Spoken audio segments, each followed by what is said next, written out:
What if we told you that the world's most beloved wizard almost never made it to your bookshelf? What if Harry Potter was never published?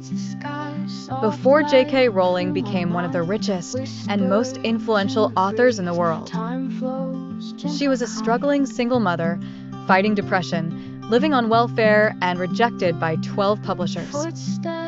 This is the unbelievable story of how J.K. Rowling turned rock bottom into a magical empire.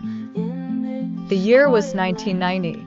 On a delayed train from Manchester to London, a young woman named Joanne Rowling had a sudden idea. A boy who didn't know he was a wizard. But before magic could enter her life, reality hit her hard.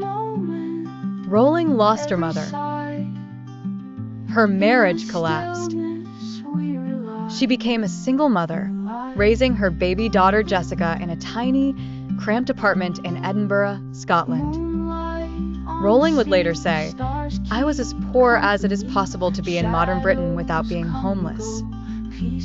She was battling depression, so severe, it inspired the soul-sucking creatures known as Dementors in her future books. But through it all, she wrote. After 5 long years, J.K. Rowling finished her manuscript, Harry Potter and the Philosopher's Stone. She sent it to publishers with trembling hands and hope in her heart. The result? Rejected. Not once, not twice, 12 times. One publisher even told her, "Children just aren't interested in books about wizards anymore."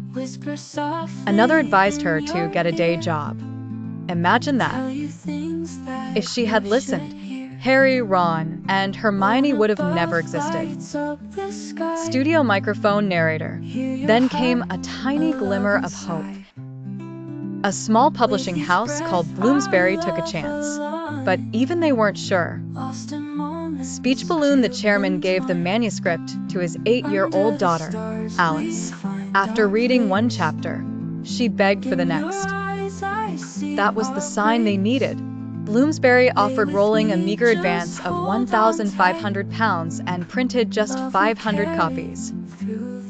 Half of those were sent to libraries. Studio microphone narrator. But magic has a funny way of showing up when it's least expected. Word spread like wildfire. Harry Potter became a hit.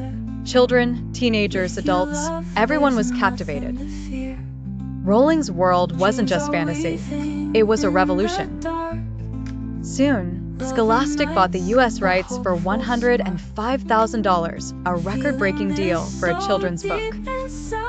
Narrator. But Rowling never forgot where she came from. She went from writing in cafes to becoming the world's first billionaire author. And yet, she gave away millions to charity, even losing her billionaire status at one point because of her donations. Rowling once said, "Rock bottom became the solid foundation on which I rebuilt my life." She didn't chase success. She chased her story. Studio microphone narrator. What if she gave up after the 3rd rejection? What if she stopped believing in herself? What if she listened to the world instead of her own voice? We would have never known Hogwarts. Never known courage like Harry. Loyalty like Ron. Wisdom like Hermione. Directed, the truth is, every successful person was once told no. It's what you do after that no that defines your story. So the next time life tells you you're not good enough, remember J.K. Rowling. A single mother, 12 rejections, and one boy who lived. Because magic begins with belief. Sparkles, never stop believing in your story. Bell like, speech balloon, comment, mobile phone with arrow, subscribe for more real-life inspiration.